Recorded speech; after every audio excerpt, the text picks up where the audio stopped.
सच्चाई को कोई नकार नहीं सकता है कि 2027 आते आते यही भारत दुनिया की टॉप 3 इकोनॉमी में आकर खड़ा हो। भारत अब इकोनॉमिक और स्ट्रेटेजिक पावर बन गया है, यह चाइना भी स्वीकार करता है। अब इकोनॉमिक और स्ट्रेटेजिक पावर में चाइना भी भारत का लोहा मानने लगा है। इकोनॉमी की साइज के मामले में देखा जाए तो हमारा भारत आज दुनिया की टॉप 5 कंट्रीज में आकर खड़ा हो गया, जो कि 2014 में दुनिया की टॉप 10 कंट्रीज में था, यानी 10वें स्थान पर था। आज दुनिया के टॉप 5 कंट्रीज में आकर खड़ा हो गया। और मैं नहीं कह रहा हूं, बल्कि दुनिया की मानी जानी फाइनेंशियल फर्म्स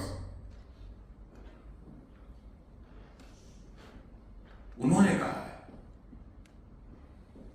मॉर्गन स्टैनले ने कहा, फर्म ने कहा इस सच्चाई को कोई नकार नहीं सकता है कि 2027 आते आते, यानी आज के लगभग 3 साल के बाद, यही भारत दुनिया की टॉप 3 इकोनॉमी में आकर खड़ा हो।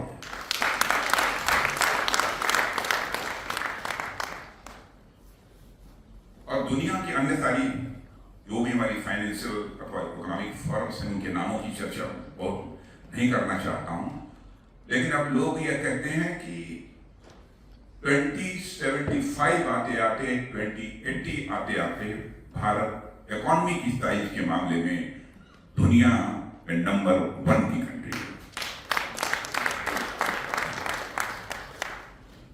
यह भारत के बारे में धारणा बनी है, और यह धारणा जो बनी है, धारणा बनाई नहीं गई है, जो हकीकत है, जो सच्चाई है।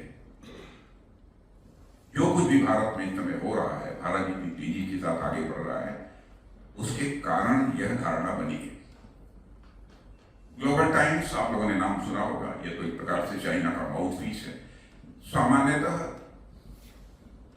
गवर्नमेंट जो सोचती है वही ग्लोबल टाइम्स में लिखा जाता है।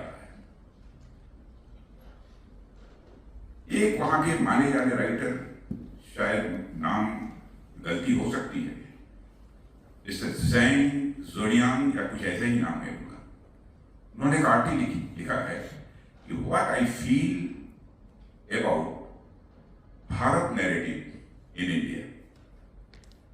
यह आर्टिकल उन्होंने लिखा है। उस आर्टिकल में उन्होंने कहा है कि चाइना में भारत के बारे में जो एक परसेप्शन पहले था, उसमें एक ड्रास्टिक चेंज आया है, बहुत बड़ा बदलाव आया है। चाइना गवर्नमेंट भी यह मानती है कि भारत में इकोनॉमिक और जो स्ट्रेटेजिक जो चेंजेस आए हैं, उसके कारण भारत अब इकोनॉमिक और स्ट्रेटेजिक पावर बन गया है। यह चाइना भी स्वीकार करता है। यह चाइना के रहने वाले एक राइटर ने ग्लोबल टाइम्स में लिखा है, जो कि जो है चाइनीज गवर्नमेंट का ये माउथपीस पेपर है।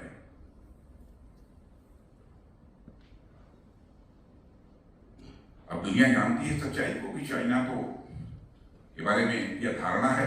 वैसे हम किसी को अपना अपोनेंट नहीं मानते हैं, कोई किसी को अपना दुश्मन नहीं मानते हैं, लेकिन सारी दुनिया मानती है कि भारत और चाइना के रिलेशंस ठीक नहीं है, लेकिन हम तो सबके साथ ठीक करना चाहते हैं। आप ये कल्पना कर लीजिए, ऐसी धारणा हमारे पड़ोसी चाइना के अंदर भी, उसने जो वाक्य लिखा है एग्जैक्टली हमको याद नहीं है, उसका अर्थ ये होता है अब इकोनॉमिक और स्ट्रेटेजिक पावर में चाइना भी भारत का लोहा मानने लगा है, यानी भारत की ताकत को स्वीकार करने।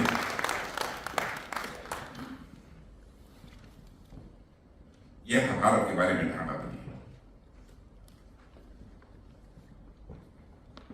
यानी भारत तेजी के साथ आगे बढ़ रहा है।